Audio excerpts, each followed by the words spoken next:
We are living in unprecedented times, not just because of the pandemic, but also because we have seen the ugly head of racism rise in our nation.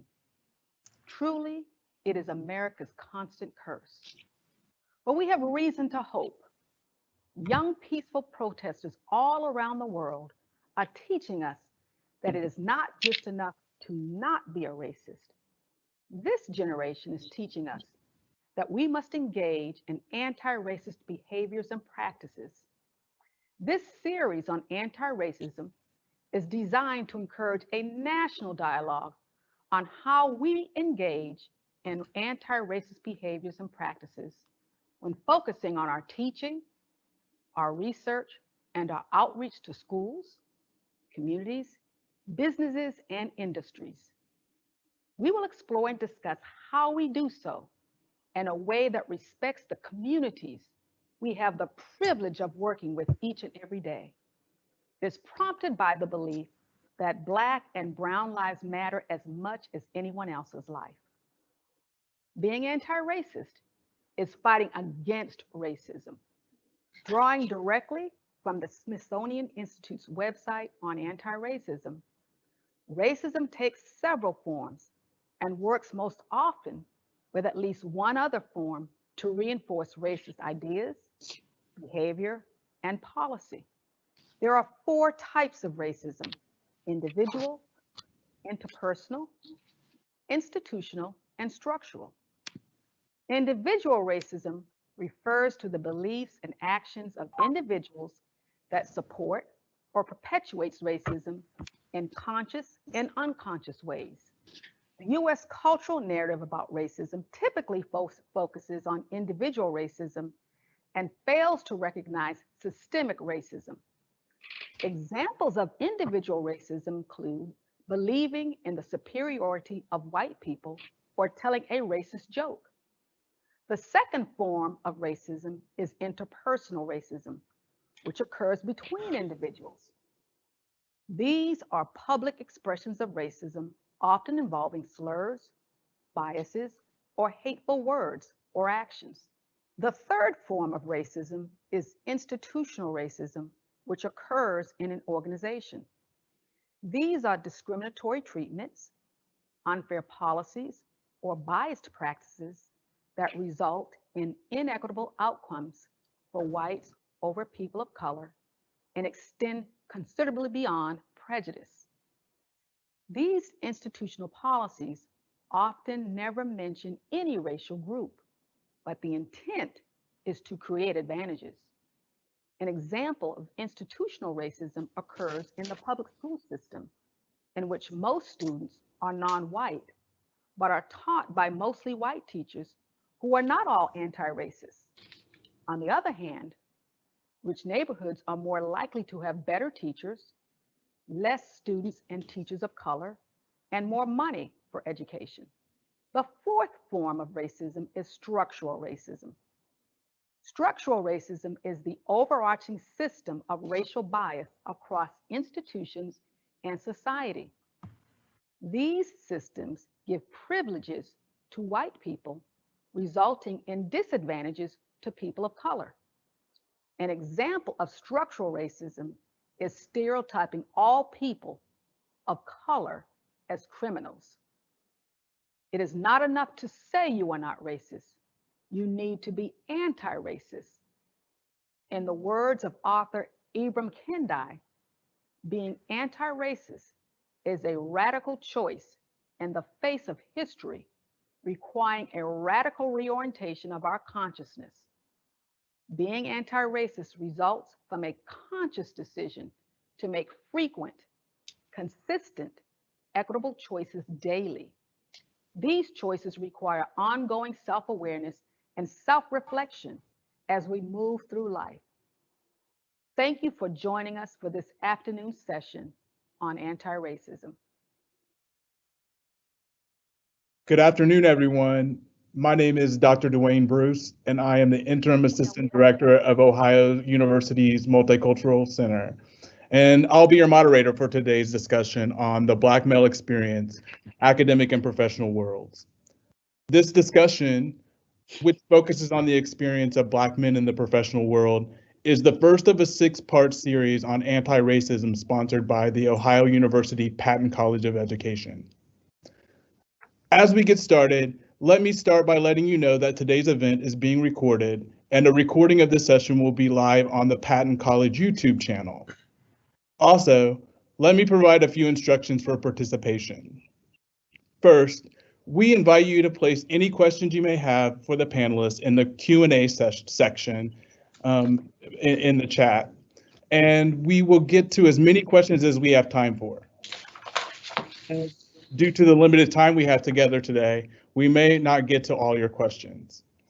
Second, at the end of the session, an evaluation will be placed in the Q&A, and we encourage you to take a few minutes when the event concludes to provide us with feedback about your experience. With that said, we'll just jump right into it.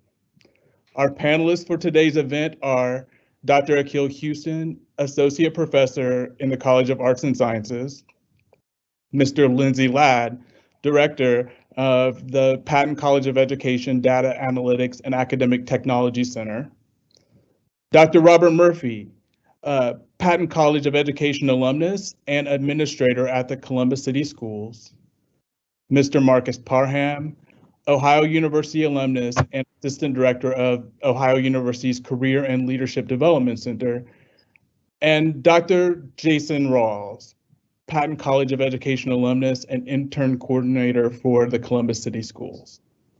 And with that, we'll just get started by asking the panelists to briefly talk about their professional trajectories. And I'd like to start with Dr. Murphy. Dr. Murphy.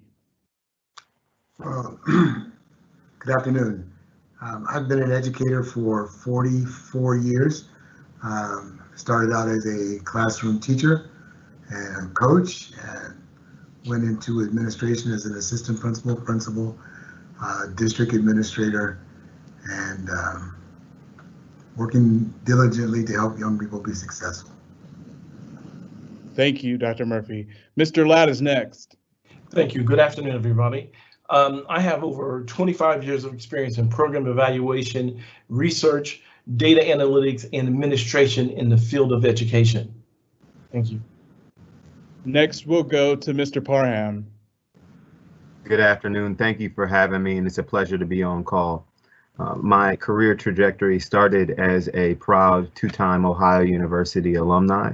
Over the past 12 years, I have had an opportunity to work in a number of experiences that have left professional experiences here at the university, as well as Columbus City Schools, as well as the YMCA of Central Ohio and the Minnesota Vikings. It's a pleasure to be here. Thanks. Dr. Houston is up next. Good afternoon, everyone. I have been in media, the field of media and education over the past 20 years, and I'm excited to hear from my colleagues. Thank you. And now we'll go to Dr. Rawls. Good afternoon, everyone. My name is Jason Rawls. My professional experience includes nearly 2 decades in K-12 and higher education. I began my career in corporate America as a business analyst and computer programmer. And I'm also a hip hop producer, DJ, and music enthusiast for the last 2 decades as well. So I'm glad to be here, excited to hear from our panelists. Thanks, gentlemen. We're going to jump right into our first question, which is, what would you say has been the greatest challenge you faced navigating the professional environment? And I'm going to start with Dr. Rawls. The greatest challenge navigating our professional environment, there have been several. I think one of the ones that really have impacted me the most would probably be some of the implicit biases that I've faced with, especially as a young college graduate going into the business field, in the business world, in the computer programming arena. I found a lot of people would think that I probably couldn't do the job. And I didn't know if it was maybe due to my inexperience or if they were thinking it was, just because I'm not one of the traditionally people that you would think, oh, he's a computer guy, go to him for all your. So I felt like I had to prove myself. I felt like I had to always double check, triple check, quadruple check everything I did. And I think that's one of the largest challenges I faced, at least early on in my career. Thank you for that. Mr. Ladd, you want to go next? Sure, I think Jason brings up a good point. I'm in a similar field as Jason in the sense of data analytics, and I'm a computer programmer as well. And I think that one of the things, particularly when I was younger, and I think this continues throughout one's career, if you're African American, is the assumption of incompetence for African Americans, whereas there's an assumption of competence for your white counterparts. And what I find is that the inevitable conclusion of this dichotomy is a constant, by your supervisor, a constant search for information to confirm these preconceived notions. And I think that this is at the conclusion of at the exclusion of everything else. And to me, it reminds me of a bad research design where the researcher has a conclusion, then goes about looking for information to confirm that preconceived notion. So, and I believe, the experts also call this confirmation bias. So it's a constant, I think it's a constant chore to try to overcome these initial assumptions and that I think that in initial biases, as Jason talked about, as throughout your career. Thank you for that. Dr. Murphy is up next. I think both of my colleagues have kind of hit the nail on the head. A lot of the implicit bias, a lot of proving that not only you're good enough, but that you belong. Constantly fighting against the assumptions that people place upon you. Even before they get to know you, all they see is this black face. And you're constantly on guard. You're constantly, as Dr. Rawls says, double checking, triple checking to making sure that you come across in a way that validates your standing, validates who you are and what you've accomplished. And almost like walking around with a sign over your head saying, here I am, I'm good enough, I can do the job, leave me alone. Thank you for sharing. Dr. Houston, you want to jump in? Sure. Much of what's been said, I would agree with. It's that notion of this two-ness that Du Bois talked about, and there's never reconciliation. So it can certainly drive you crazy because you're qualified, you're competent, but you're in a space that is constantly questioning your space, just you as a person. So it becomes frustrating, it becomes maddening that on top of whatever responsibilities you have, you also have to attend to these issues that others are bringing to the table. And probably the biggest challenge is it's often put on you. So if you raise the idea that something is problematic about the way that I'm treated or the perception of my ability, then it's always put on you. Well, maybe that's how you feel. Maybe it's on you. And there's no responsibility for the atmosphere that others have created. So I certainly agree and echo many of my colleagues' thoughts on this. Mr. Parham, I want to give you a chance to jump in here. Yeah, absolutely. My colleagues agreed with him wholeheartedly, and just some, I guess you could say some of the actions or some of the results that come from this implicit bias that I have seen in my career has been in regards to evaluations in the review process. Due to this perceived incompetence, it's put individuals like myself in a position to where we can't grow as fast as our peers.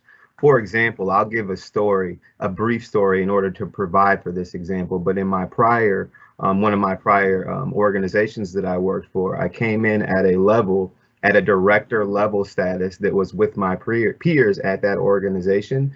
that had less education than I had. Within the process of me being there within the 6 to 12 months as a director level, quote unquote, health and fitness director level, my peers who were in charge of aquatics and in charge of membership had been promoted not only to the executive level, but within the next 5 years had made it to the vice president and the CFO of the organization.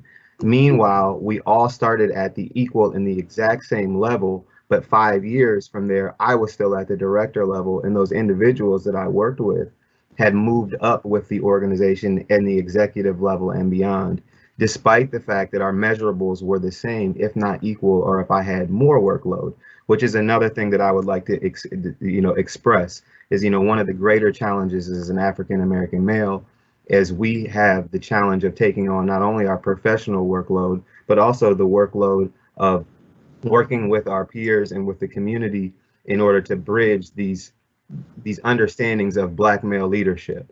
And so, for example, here at the university over the summer, there's been a number of opportunities for diversity and inclusion, and it has created more opportunity, but also more workload for individuals of color in order to regards to, handling their career. And so you have your professional career, but then you also have the diversity and inclusion piece, which creates more of a workload than maybe your peers have. Man, thank you all for sharing. There's a lot that we can dig in there, so we're going to come back and dig in a little bit more, but I want to jump right into the next question. When did you become aware that there were disparities in your experience based on your race? And I'm going to swing back to Mr. Parham on that one. Yeah, I think that this was one of the things that I was aware of from the very beginning. You mentioned our professional careers, but I think that this is something that you become aware of way before you become a professional, throughout your educational experience. And so, I was aware of it firmly from the beginning. And, there are a number of strategies that you have to work towards in order to continue to work away from that awareness, which we'll discuss later on. But I can pass it off to the next. Dr. Houston, you want to jump in? Sure. I think it's, close your eyes and pick one. But one of the more interesting experiences I had was when I was in high school and I was about to finish, and I noticed that all my family, African Americans, asked, where am I going to school? What was my plan? And white folks would ask, what's next? Where are you going to work? So I thought it was an interesting question, only because of the difference. So I started to pay more attention to, the racial dynamics of my experience. But, I could throw in experiences with teachers. Perhaps this one is more fitting for our conversation. I was in high school and we had the challenge of writing a chapter. We read a story in class, and the responsibility that we had was, okay, imagine that you were the author. How would you end this story using their voice, but your own creativity?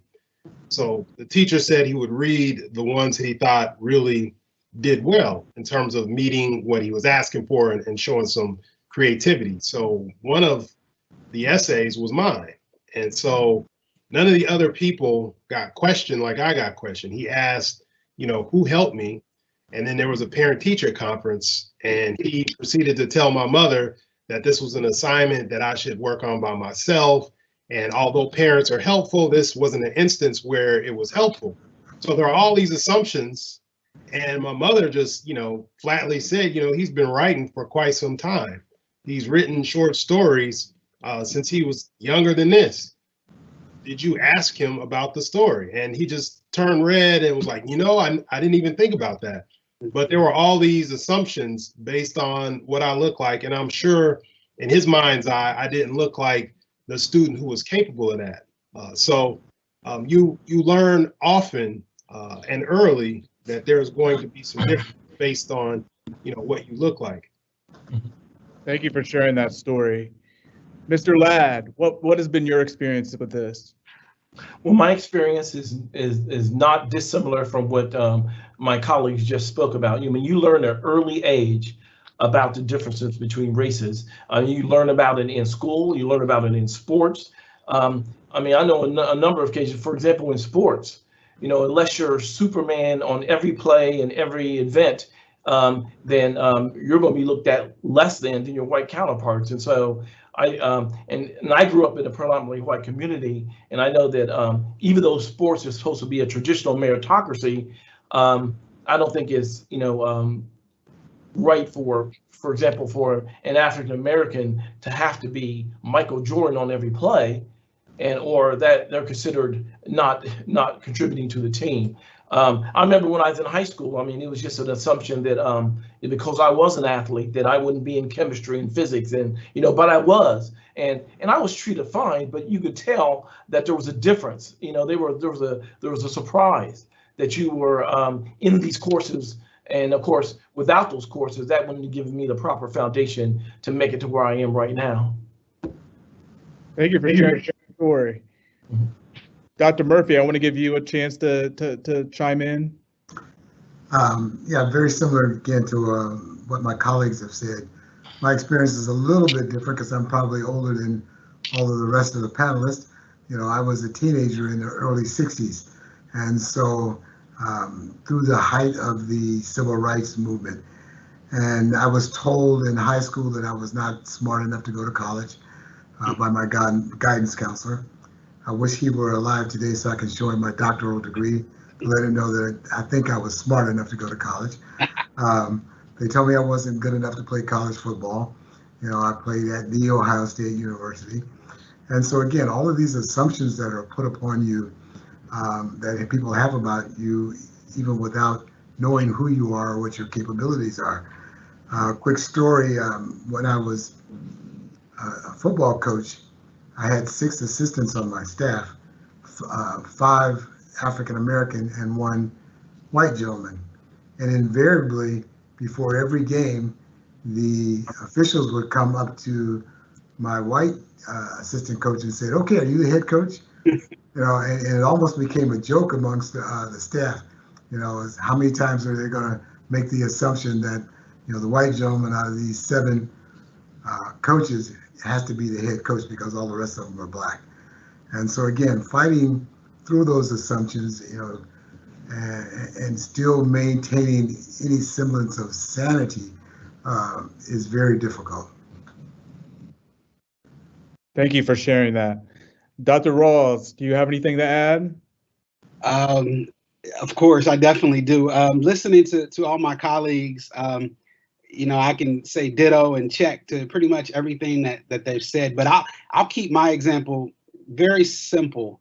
Being Black in America, and your question is, when did you become aware that there were disparities in your experience based on race? And it's kind of, I think probably all of us have had this experience. I think the first time, there were all kinds when I was younger, but it really hit me when, as a early teens, maybe 12 or 13, I go to a department store in Columbus, Ohio, and with a friend of mine and 2 young Black boys, and they follow us through the entire department store. And we didn't even realize we were being followed until we just happened to look and we would see the person, and then they, duck their head. And my friend said, "Hey, we have money. You don't have to follow us." And I think that was the first time that I realized, like, oh wow, I'm different just because of this. And it really made an impression, as a preteen, like to let me know, okay, you've got to really be aware. You've got to always be observing. So that's my experience. Thank you for sharing that. I'm going to hop right into our next question. It is a question from the audience. How has racism changed over the course of your lifetime? And I'm going to start by going to Mr. Ladd. Oh, thank you. I think that's an interesting question. And I will say that when I graduated from high school in the early 70s, I should say the late 70s, excuse me, I was very optimistic. I'm really optimistic, and I felt that, that society was open, American society was open for all people of all races. And, and as I progressed through my higher education, and when I finally got to graduate school in the mid 80s, things seem to change, and I became a bit less optimistic about race relations. But I continue to persevere, continue to work hard, continue to work through my professional career, and today it seems like it's been a complete reversal. I mean, I'm really shocked about the state of race relations, and to the point where, you know, it's shocking to me that the individuals get stopped as much as they do, African American males or any African American gets stopped by the police, and then it ends in their death. That's really shocking to me. So the way it's changed is I think it has become, if I can use the phrase, more drastic, and it has gotten far worse than when I graduated from high school and had such a, so optimistic about my future. Thank you for sharing that. I'm going to go to Dr. Murphy next. Similar to Mr. Ladd, mine was a little bit more overt, being a little older. As things kind of progressed, into the late 70s, I agree with Mr. Ladd, kind of thought that we've arrived and things were going to get better. And now looking at where we are today, it's almost like we're back in the early 60s again. I guess the biggest thing for me that I fight every day are the microaggressions. Those things that are not intended or maybe unconsciously intended, but are very overt. An example, I remember one day getting on the elevator to go visit my wife who worked in the federal building, and I get on the elevator and I've got a suit and tie on, and there's an elderly white woman in the elevator, and she looked up and sees me and clutches her purse and steps back into the corner. And I'm thinking, my suit probably costs more than what you got in your purse. I don't need to rob you. And those kinds of things, or the microaggressions where you walk into a store and they assume because of the way you dressed that you don't have enough money, and so like Dr. Rawls says, they follow you around the store, or nobody waits on you. I left a store one time after telling the manager, I have $1,000 in my pocket that I had planned to spend to buy 3 or 4 suits in your store, but since nobody wants to wait on me, I'm going to take my dollars and go someplace else. And he was all apologetic, but I mean, it was too late. And so those microaggressions that I'm sure all of my colleagues deal with on a daily basis are tough to deal with a lot of times. Dr. Rawls, do you want to jump in here? Yeah, I'll jump in just very briefly. The question, how has racism changed over the course of your lifetime? I'm not quite sure it has changed that much. I was a young adult becoming an adult when Rodney King happened and the riots in Los Angeles. And, you look to that, and then we go to George Floyd, and it's kind of like, we're still here. We still have so much work to do, and it's all just based off of skin color. It's almost unbelievable.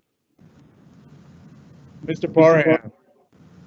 Yeah, absolutely. I really love the dean's video to start out this presentation because she did a really good job of explaining the different layers of racism. And I think that's where I want to go in regards to responding to this question. She mentioned interpersonal racism, and I think interpersonal racism has came in waves over my short lifetime here on this planet. But in regards to institutional and structural racism, I think that those things have stayed.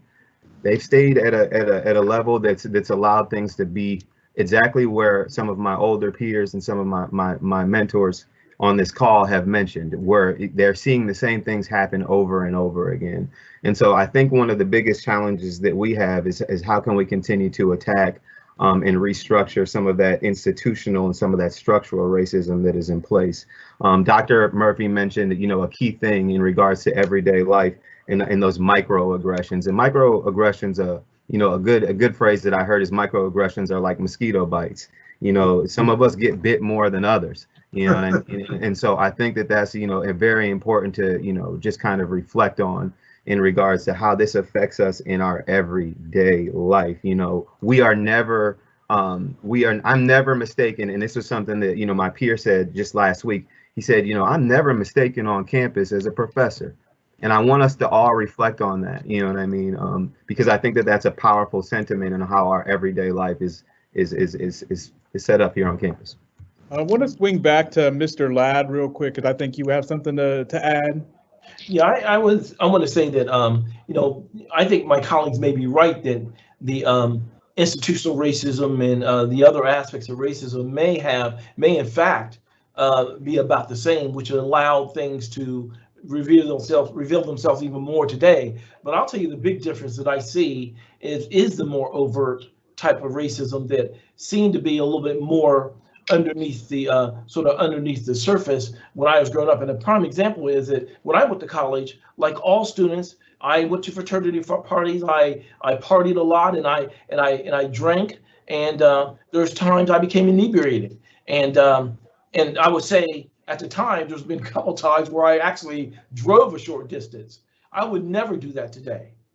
I would be frightened to even go to a party and have a drink, or if I were younger, because you never know exactly what the result would be. And so to me, the big difference is the fact of that there seems to be almost a hatred, or certainly sort of a avertness and boldness to what we're seeing today.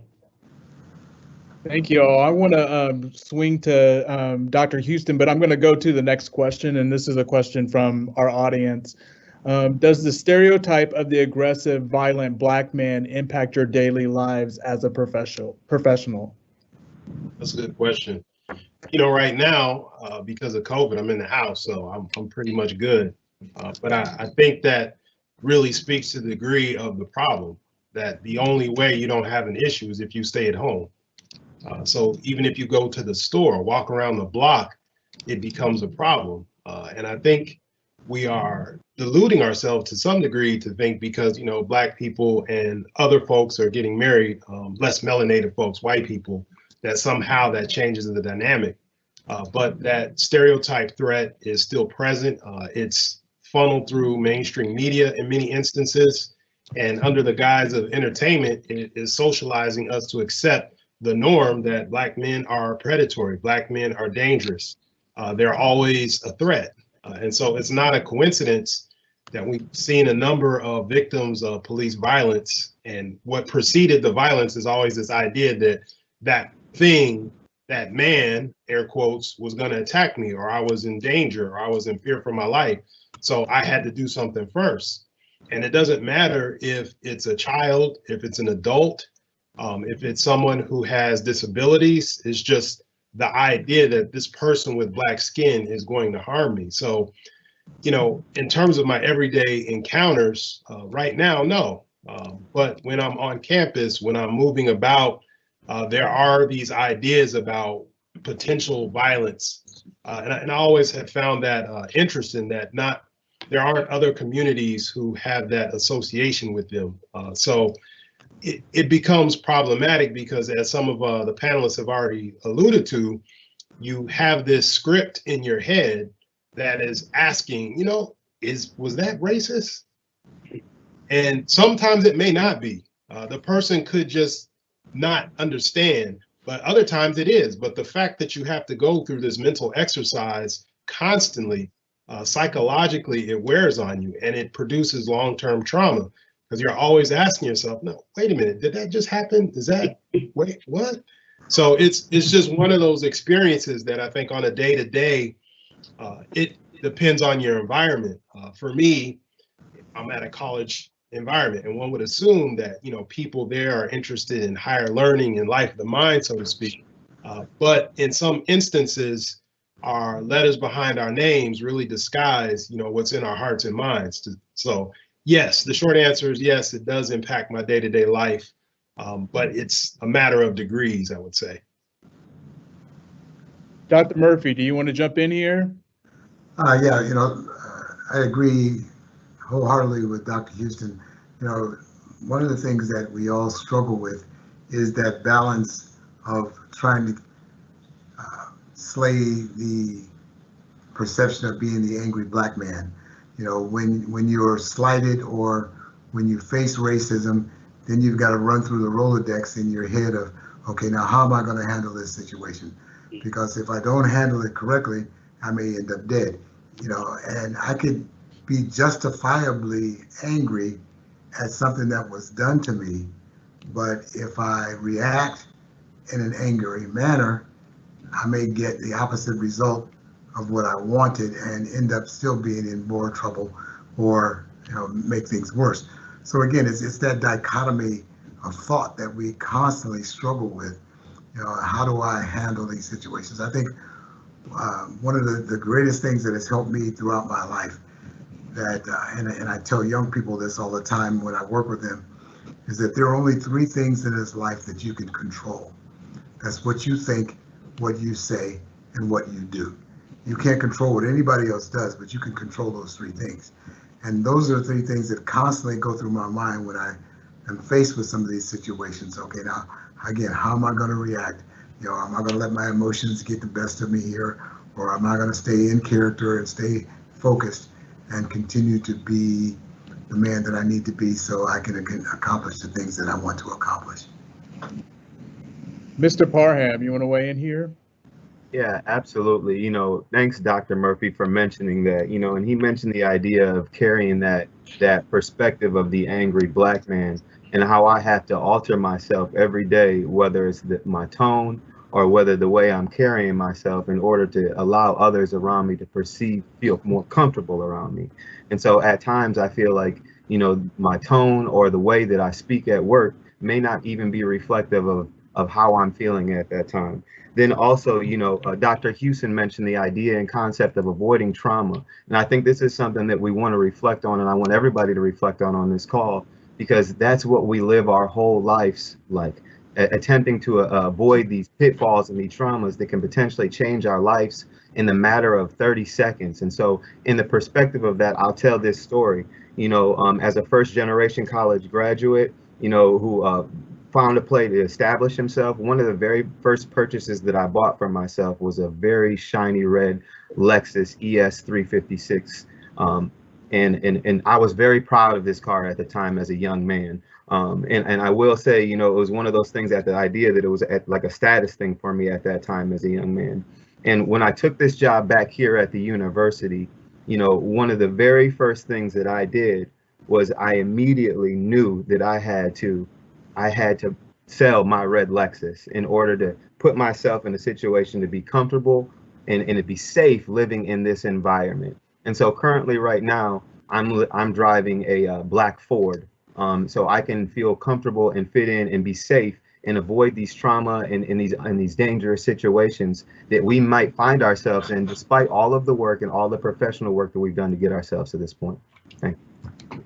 Thank you all for sharing. And we're going to switch gears just a little bit to strategies, right? So obviously you all can speak clearly about some of the challenges you've faced, but want to hear about a couple of strategies you may have employed as you've navigated these challenges. And one of our participants specifically wrote, since racism has not changed, what strategies do you offer 18-year-old African-American men to succeed? And I want to start with Dr. Rawls on this one, I think. Sure. Strategies. There are so many that you have to learn and learn to impart as you move through life as a young African-American male. One of the strategies that I use is mostly observation, and it's something that I teach my sons. You don't always have to be the loudest person in a room. I like to sit back. I like to see what's going on when I'm in a new environment. I'm observing, you know, who is, you know, the alpha dog, or who is the person that's running things, or you find out, you can find out a lot about a person just based off of what they say. So I like to sit back, observe, watch what they're saying. You'll find out who doesn't like Black people, or who has a problem with someone based on politics or religion or anything like that. So that's what I would offer to a young 18-year-old person coming in. Observe, watch what's going on. We have a hip hop saying, And Dr. Houston used it the other day. It's called do the knowledge. And when you're talking about in hip hop, and when somebody tells you to do the knowledge, that means sit back, observe, and do the research. See what's going on before you start speaking and start, that kind of thing. So that's my thoughts. Dr. Murphy, what advice do you have? What are some strategies? I think one of the greatest strategies that has helped me is belief in self and self-reliance. Again, throughout my early childhood and even into college, I was always told that I was not good enough. They used to tell us all the time, being a black man in America, you've got to be twice as good and work twice as hard. And so just that belief that I am good enough, that I am strong enough, that I am intelligent enough, helped me overcome a lot of situations because it gave me the confidence and the self-assurance that I could accomplish those things that I set my mind to accomplish. And regardless of how those other people viewed me, that self-reliance helped me work through those assumptions that those other people had about me. This is such a great question. I want to stay here for just a minute and make sure everybody gets a chance to give some input and to give some strategies and thoughts. Dr. Houston, do you want to go next? Absolutely. I agreed to the previous comments. One of the strategies that I've employed is to have a firm knowledge of self. So I see so many students. I teach in the African American Studies department at Ohio University, and I see so many students who just don't have a strong sense of self. And there's only so many things you're going to get in a classroom. Some of these things you need to learn on your own. So self-knowledge is probably the most important because it gives you that foundation and security to know that, my ancestors have done this and more. So surely I can handle whatever I'm going through. However, I wouldn't stop there. I would also make sure I had emotional support, whether it's a group of close friends, family, or professional folk, because I think the misnomer sometimes is that, oh, I'm strong, I got this, I don't need help. Asking for help is a sign of weakness. And I've seen far too many students who believe that, that by asking for help or asking for, how do I do whatever it is I need to do, that somehow that makes them weak or soft. And so I'm constantly affirming the idea that we all got here because we got some help. None of us are here independent of someone else or somebody's else, no matter what community you come from. So I always stress, get help. And it's actually a strength to be able to say, I don't understand. Let me ask. So I think that's a strategy I would strongly recommend, particularly if you are a young Black man, 18, 19 years old, read about yourself. Yes, Get some good books. When I was in high school, I knew a brother who was in college, and he always had interesting things to talk about. And I was like, well, how do you know this? He said, I read, brother. And he said, I challenge you, summertime is coming up. I challenge you to read a book every week. And next time we see each other, we'll talk about it. So I said, okay, I can do you better than that. I'll read too. So by the time I got to college and I would get those reading lists from my professors and I would see all these assignments, I was like, oh, this is nothing. I've done this before. So I think having people who are going to affirm and support you is helpful. Also, role models. So sometimes we may not recognize role models because they may not be cool to us. But that brother was cool to me. Not only did he have good conversation, he knew hip hop, but he always had a different topic. So I think those were the things that really helped me see myself in him. It was like, well, you know what? It is possible for a young Black man to be into hip hop and go to college and do well. It is possible. And I think one of the challenges just in terms of social media and mass media in general is that it's such a microwave moment. We want instant gratification. We want success now. And many of us are unwilling to go through the steps necessary to get there and not realizing that what makes that worth it is all the life lessons that you encounter on your way to get that master's, that PhD, that big job, whatever the case is.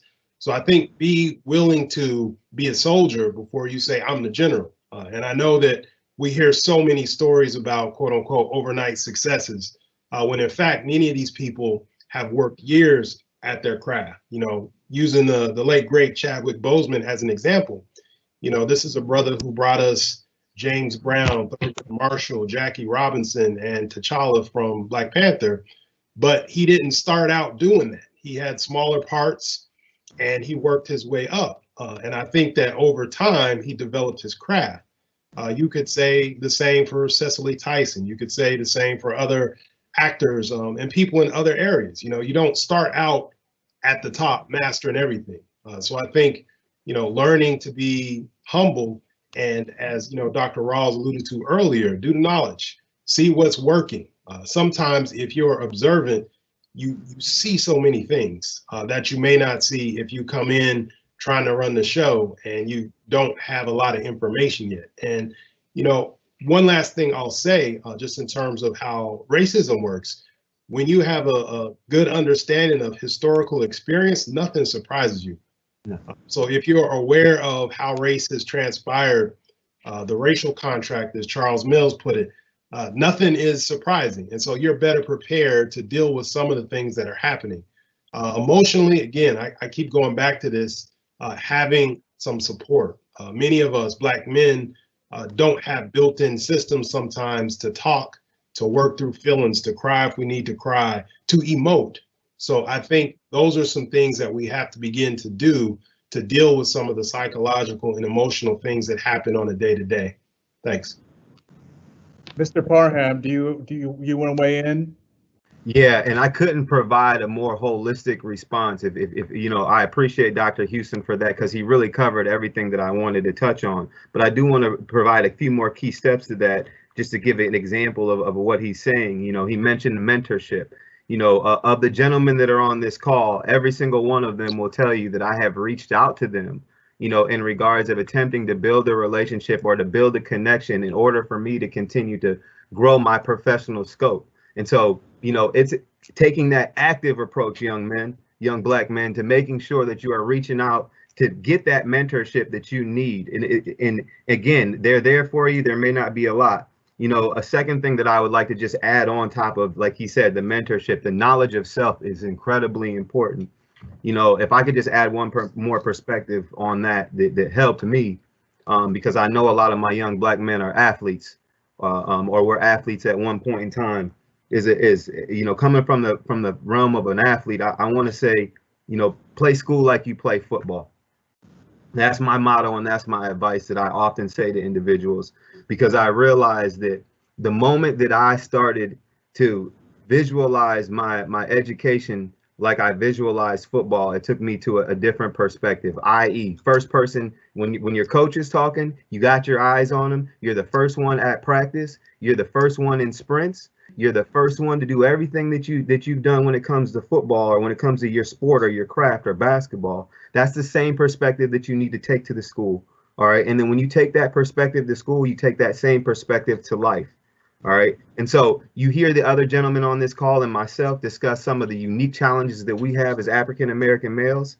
I'm going to step out on a limb and say, you may have to work harder than others in order to get to where you want to go. And don't be afraid of that, because when you have knowledge of self, you realize that our ancestors prepared us for this. Passing it over. True indeed. Thank you.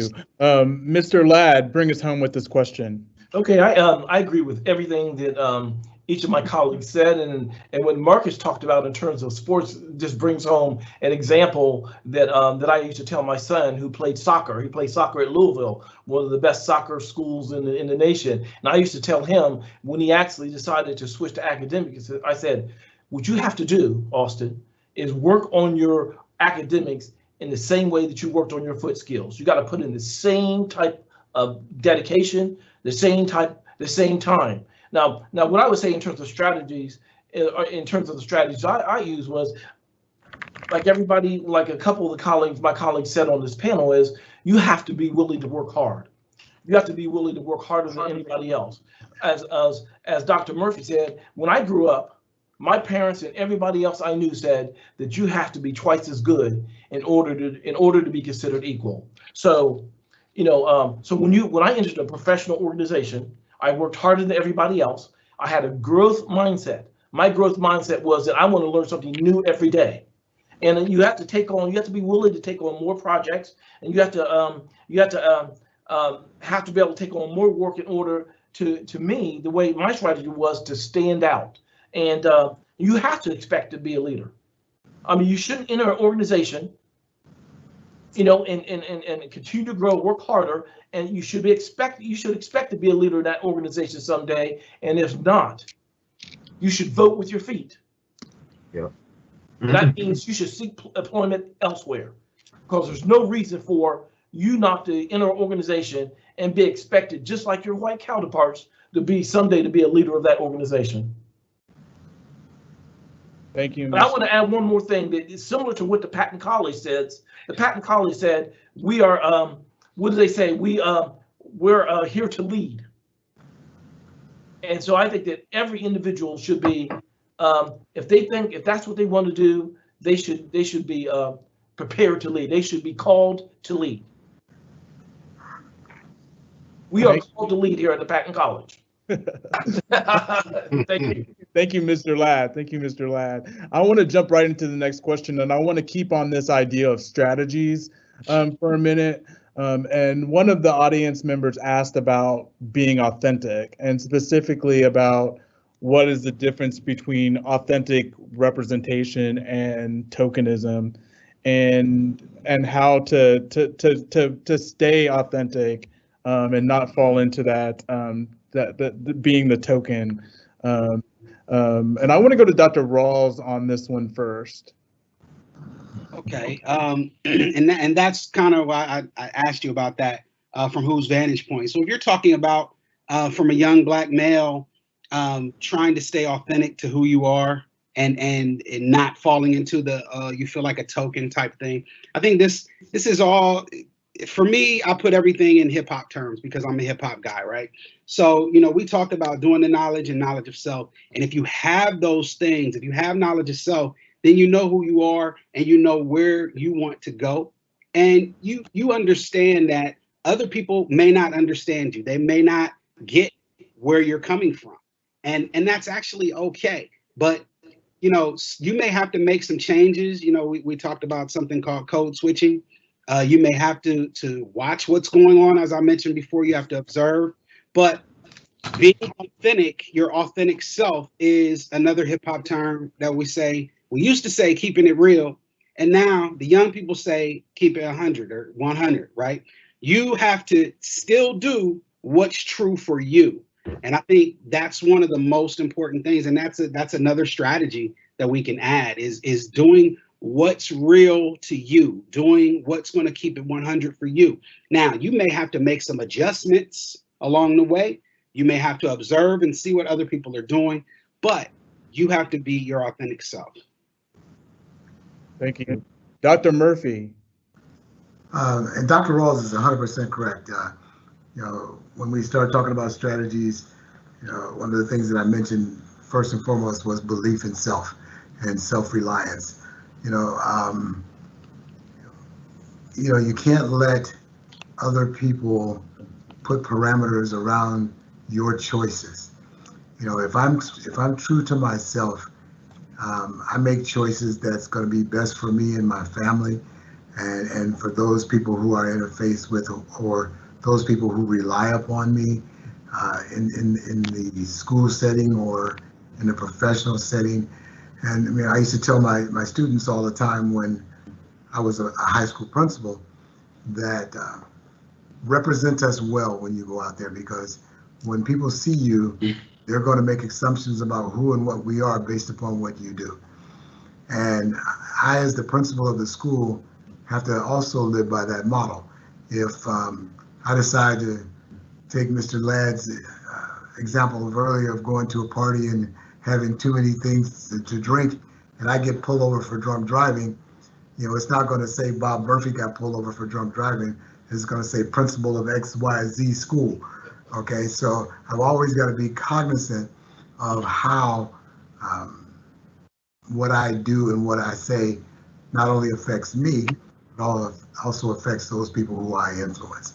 And so again, it's vastly important that I must be confident in who I am and what I am, and stay true to who I am, even if other folks don't like that. You know, again, I can't be all things to all people, but I can be true to me, and I can be true to those who I influence to make sure that I am communicating the correct things to not only help me, but to help those younger than me that I'm tasked to bring along. Mr. Parham, you want to jump in here quick? Yeah, real quick. You know, when it comes to authenticity and tokenism, it's one that I've always explored and I've challenged. And one that I always try to help my young African American peers with is there's a difference between faking and acting. And understand in this world, all right, I'll say it again, there's a difference between faking and acting. Understand in this world that we live in a world that has a number of labels and associations and uniforms that allows individuals to stereotype you when you walk in the door. And by that, I mean this. I mean, if you got on a all black suit and you got a silver shield right here, everybody's going to assume you have something to do with law enforcement. If you come in with a all white outfit and you got a red cross right here, they're going to assume you have something to do with the medical field. And so I'll say all that to say this. Dr. Akil mentioned the idea that Chadwick Boseman was a great actor. And everybody who wakes up in their life every day has to put on their clothes, put on a uniform, and go to work and act a certain way. And so when you go to work, you act a certain way. Nobody's asking you to be fake. We're asking you to act a certain way. You can still come to work and be yourself, if you know what I mean. You can still represent being yourself and show yourself, but you need to act a certain way when you are around other individuals and know how that's going to affect you moving forward. Thank you. Thanks, Marcus. Time, place, and context is very important, so agree with you there. We're going to switch gears here and go a little bit of a different direction. Excuse me, I want to ask the panelists what some of the anti-racist behaviors you would have valued from, or you value from your white colleagues that help you out, that would have helped you along your journey. And I'm gonna go to Mr. Ladd to get us started. Okay. Well, thank you, Dwayne. I would say that the things actually there was an instance where my white colleagues spoke out, did not remain silent, and it helped me achieve a high-level position. You know, and that was the second job that I was in, and I think so. What I would want now is for my white colleagues not to remain silent. Speak out when there's transgressions, when there's inequities, when individuals, when a particular supervisor or organizations have these negative assumptions about African Americans. Because as Dr. King said, if you remain silent, you're complicit. So I think, you know, that to me, in general, just speak out when you see things that aren't right, because it's going to be white people themselves. They're going to be one of the major drivers. Without them, we can't see this country change. Thank you, Mr. Ladd. Next, I will go to Dr. Houston. Well, yeah, I think the point Mr. Ladd just made is excellent. The assumption is that racism is a black problem. And if I could quote Melvin Van Peebles, he said, it always seemed like a white one to me. So I think white colleagues saying something, doing something, and not coming to you after something happens and whispering, hey, you know, that was awful. It's like, yeah, no kidding. What are you going to do about it? How will you use your voice, your positionality, so to speak, to change things? And I kind of liken it to a man in a space when sexism is taking place. I don't go talk to the woman afterwards and, you know, tell her it was awful. I need to say something in that moment. I need to have a voice when it's just a group of men who are saying and doing sexist things. That, you know, that's not how I operate, and that's not okay. And there have been, I'll give you two examples, one on the plus, one on the minus. The minus side is I've had white colleagues who, you know, going through the tenure process as a professor is pretty grueling. But I've had white colleagues who are supposed to be mentor figures who've done nothing, have shown the least interest in supporting and being helpful, and in some ways have impeded that process. On the flip side, I've had white colleagues who have actually championed supporting and who've asked other white people and other Black people, hey, how are you going to help this particular situation? So I remember when I was in graduate school, I had a pretty unusual path to earning a PhD. I was already teaching in a media field, and I had an MFA already, which is a terminal degree. So there were some questions about how I would proceed and what classes I should take. And this white colleague who since retired, he stepped up and just said, listen, this student has done X, Y, and Z above and beyond what's expected on top of being a good student. What are we doing here? Are we trying to help this student succeed and lead, or what? And so when he said that, it caused other people who were creating issues to kind of fall back, and they recognized that, you know what, we should probably leave this alone because this isn't something he's going to stop with. And so being able to stand up and say something, and I think that white colleagues who, you know, it's easy to support people of color, Black folks, when everybody's together. You know, we can all get together, hold signs, we can march, we can do the Black Lives Matter thing. That's awesome, that's great. But when you're alone, when you're in the voting booth, for instance, or when you're around your family members, that's when it matters. That's what I think white allies who choose to call themselves that should, you know, stand up. You know, I don't necessarily need anybody to pat me on my back to say I'm supported and I'm welcome. You know, I look at that as more of, it's a platitude. So use your power, use your whiteness to make things different in the world. You know, that would be the biggest support for me, not telling me I'm doing great and what a wonderful job. You know, that doesn't help me. I know that already. My culture tells me that, what I'm doing tells me that. So that's not necessarily helpful. But yeah, I think standing up, talking to other white folks, communicating, having those difficult conversations with your partner, if you got one, and really pushing the way people think about stereotypes based on race. Dr. Murphy, I want to give you an opportunity to jump in here.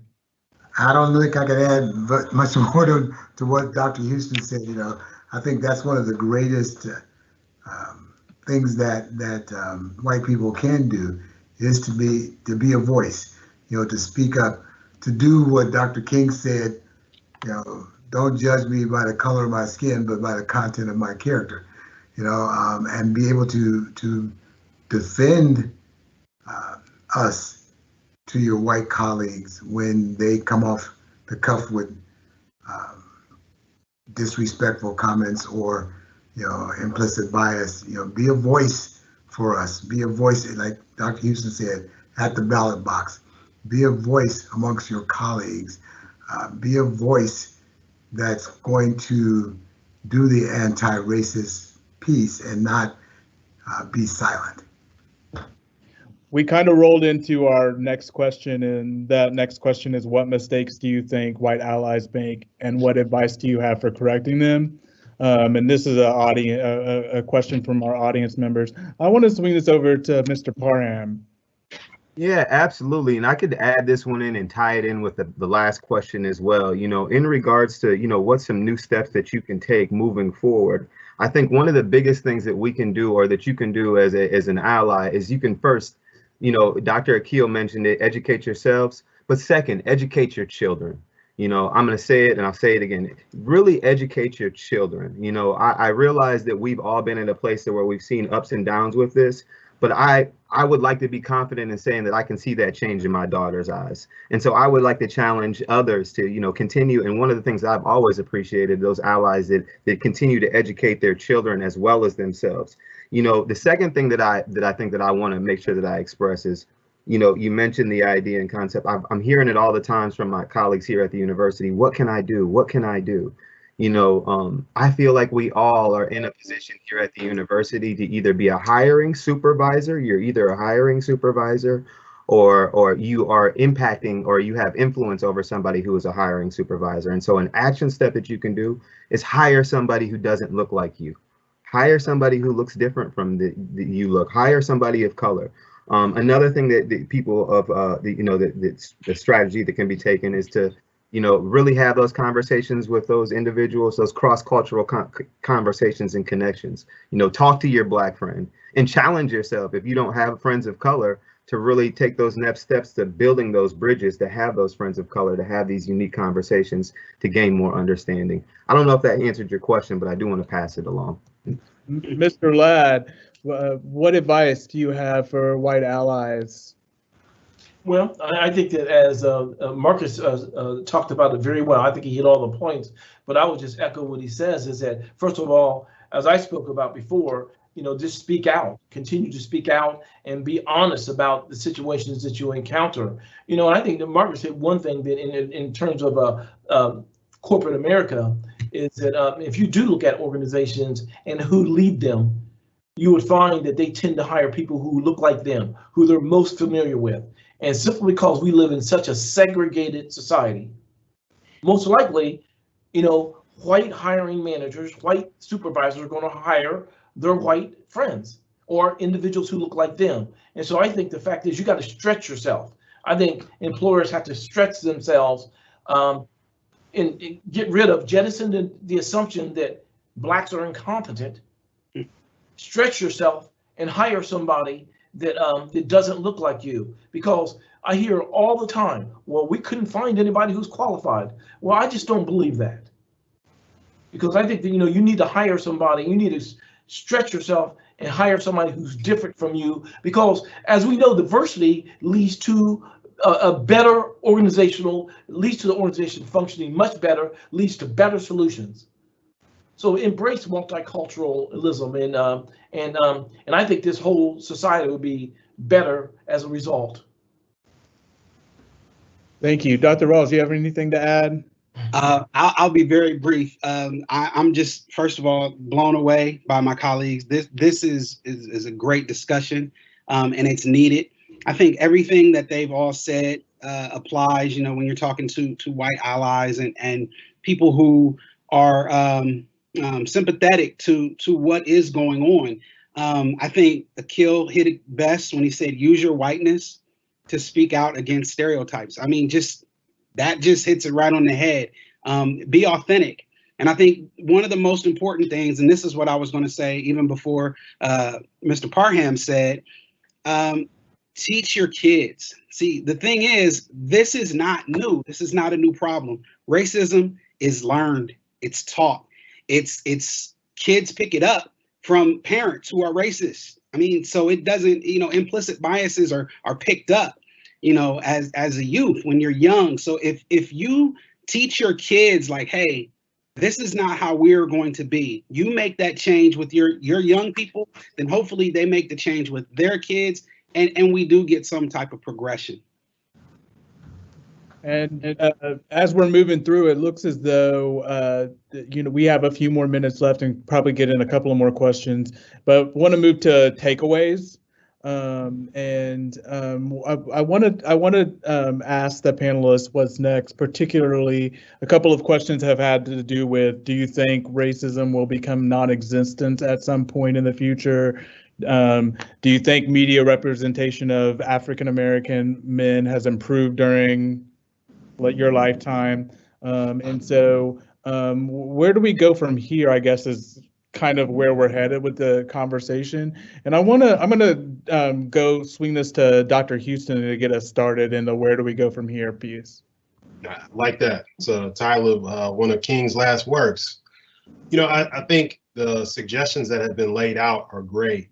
And some takeaways that I think we can kind of reach is one, we talked about self-knowledge. This is true for our white sisters and brothers. Learn about the history of discrimination and racism.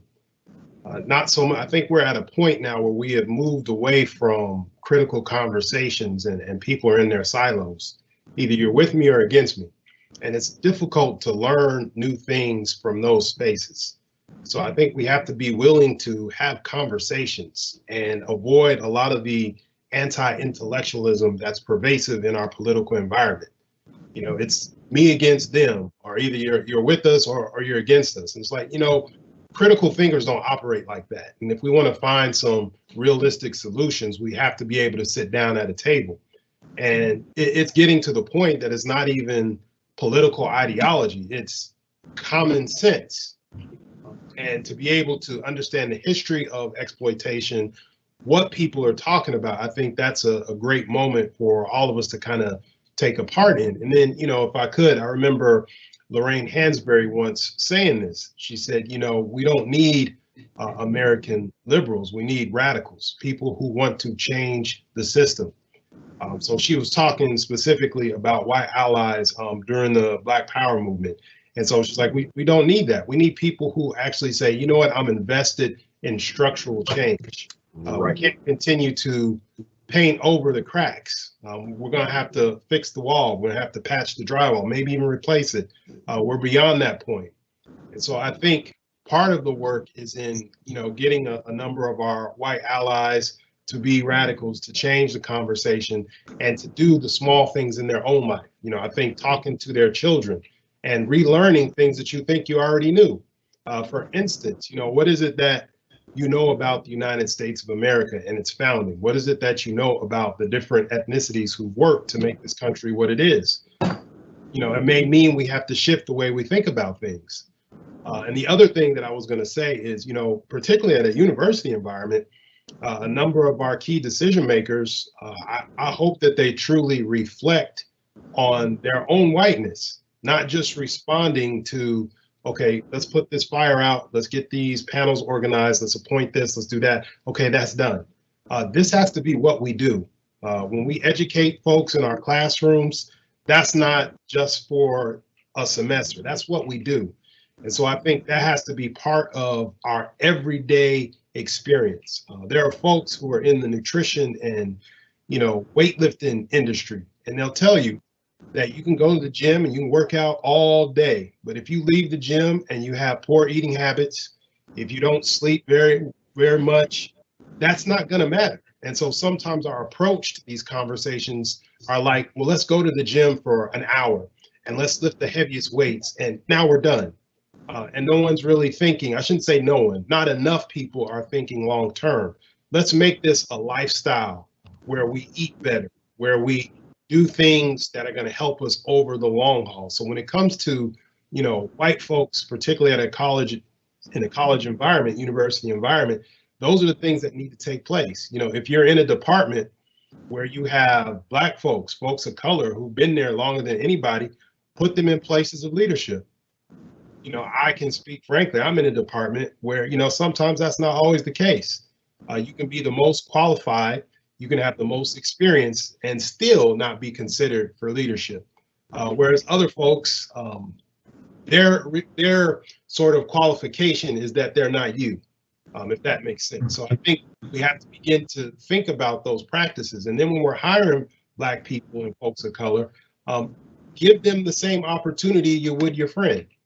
So there are some hires when it's like, well, you know what? I know Jim, I've worked with him on this committee, and there isn't this fine-tuned picking through his CV. But when it's, Jeanette, for instance, or somebody from a different racial background, well, let's see, where did they go to school and how long were they there? Well, is this credible? Give them the same access you would your friend. So those would be things that I think we could do. And so, I just want to say this real quick. I think that, the takeaway for me is, personalize the data, become somebody who's invested in change, and don't think of these huge sweeping things I have to do right now. What are the small intentional things that I can do that become lifestyle changes toward a better society? Thank you. Thank you, Dr. Houston. Next, I want to go to Dr. Murphy. I think Dr. Houston's last comment was a good segue. What we're talking about here is systemic change, and systems are made up of individuals. And so you can't have systemic change unless you first have individual change, internal change. And so again, I guess my greatest takeaway is, for those who are in spaces where they can do anti-racist things, you've got to think about who you are internally. Think about, what are your beliefs? What are your biases? And then begin to work on those biases, and then not only work on your individual change, but then exhibit that individual change with those whom you influence and those who you interface with and the spaces that you are in. We will never have systemic change unless we have internal individual change. And it's kind of what we talked about before about, self-knowledge. I can't really share and be an influence if I don't first of all understand who I am and what I am. And I will say this, I'm in a space here with a lot of academics and intellectuals, so I have no statistical data to back up what I'm about to say. But I truly believe that roughly 85% of the people who walk the face of the earth are not honest with themselves. They believe that there's somebody that they're not, or there's some place that they're not. And so again, you've got to first of all deal with who you are, where you are, because if you don't deal with that first, then you'll never get to where you want to be. Thank you for that. Mr. Ladd, takeaways. Okay, thank you. Well, I think that what Dr. Murphy and Dr. Houston talked about, I don't know if I can add much more to that, because certainly I think we all have to look internally, and I think that our white colleagues have to do the same and act accordingly. They have to speak out. But I would also say that another dimension, in terms of United States wide, is we have to pick our leaders intelligently. And I think the fact is that we tend to pick our leaders according to some criteria that I really don't understand. I'm lost about exactly how our leaders are being picked at this particular moment. But what happens with our political leaders, they can actually add a layer of malaise over this country. And I think we're seeing such a negative environment from our political leaders that at the same time we might have African Americans and other minorities trying to work through and make this a better society along with our white colleagues. This leadership is making things worse. And so I would say that individuals, our next step should be is that individuals, particularly with this upcoming election, is to pick our leaders intelligently. Pick them based on their beliefs, based on their philosophy. And I'm not just talking about this federal level. I'm talking about the county up to state up to federal, because what happens is, what we learn now is that we already know, I worked 15 years in the legislature, and our congressmen and senators are picked from the state ranks for the most part. And so right now, state legislatures are dominated by individuals who don't necessarily think that multiculturalism is positive. And so I think what we need to do is make sure that we pick our political leaders based on what we think our beliefs are. Thank you. Thank you, Mr. Ladd. Mr. Parham. Yeah, absolutely. Thank you for that, Mr. Ladd, as well. And the other gentleman who had an opportunity to offer some takeaways. For me, I kind of look at this, it takes me back to the Dean's beginning video again, where, there's some interpersonal takeaways that I think individuals can look at, and then there's some institutional or structural takeaways as well.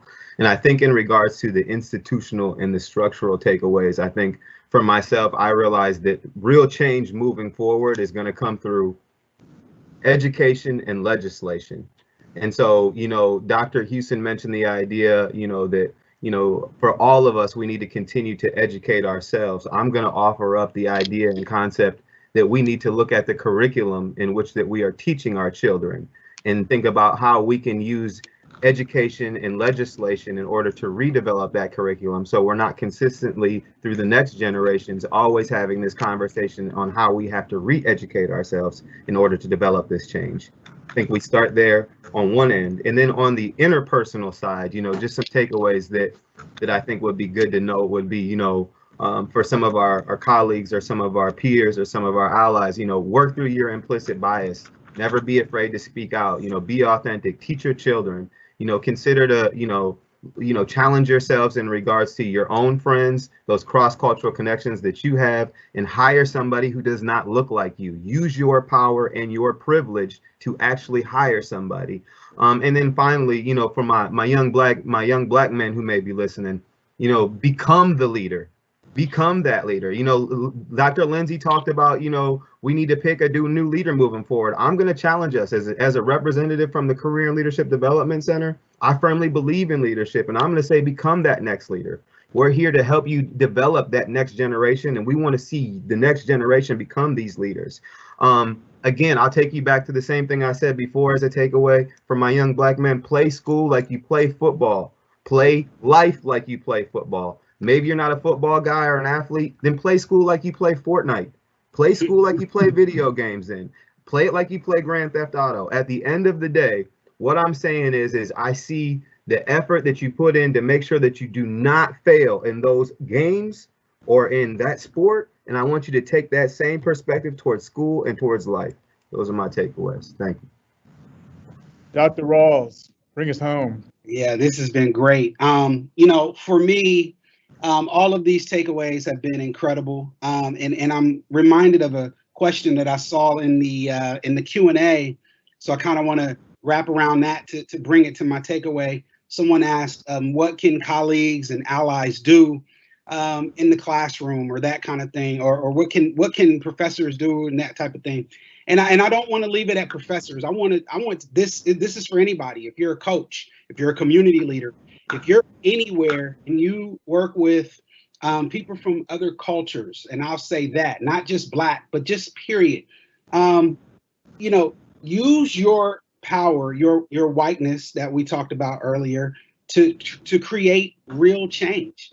You know, use your knowledge of we want you to use your knowledge of self, right? We want you to try to figure out who you are, learn about the history of the United States, learn about somebody's history other than your own, another culture's history. And lastly, I think the main thing for me is it's about relationships. All of my research is about hip hop or relationships. And to me, you need to build relationships with someone from other cultures. It's not enough to just sit back and say, oh, you know, I helped blah, blah, blah, or I did this. Build relationships and get to know someone that's not like you and try to make that actual change that we've been talking about in this whole discussion. Thank you. Thank you all for your time. And in closing, I want to thank the panelists specifically for sharing their time and experience and insight with us. I also want to thank Dean Middleton for the invitation to be the moderator for today's event. It's been a great privilege working with all of you all as we prepared for this event. So I want to thank you for the insights that you provided even to me in this conversation. I also want to thank all of you in our audience for joining us today. Again, the evaluation for today's event is being placed in the Q&A, and we want to encourage you to take a few minutes to give us some feedback about your experience. I'll also say again, a recording of this session will be added to the Patton College YouTube channel by the end of this week. If you'd like to rewatch it or encourage your colleagues to view. The next event in the Patton College of Education Black Lives Matter series will be held from noon to 1:30 p.m. on September the 28th. And the theme will be vibrant outreach, engagement, and partnership with our communities. Again, we want to thank you for joining us today, and we hope you have a good one.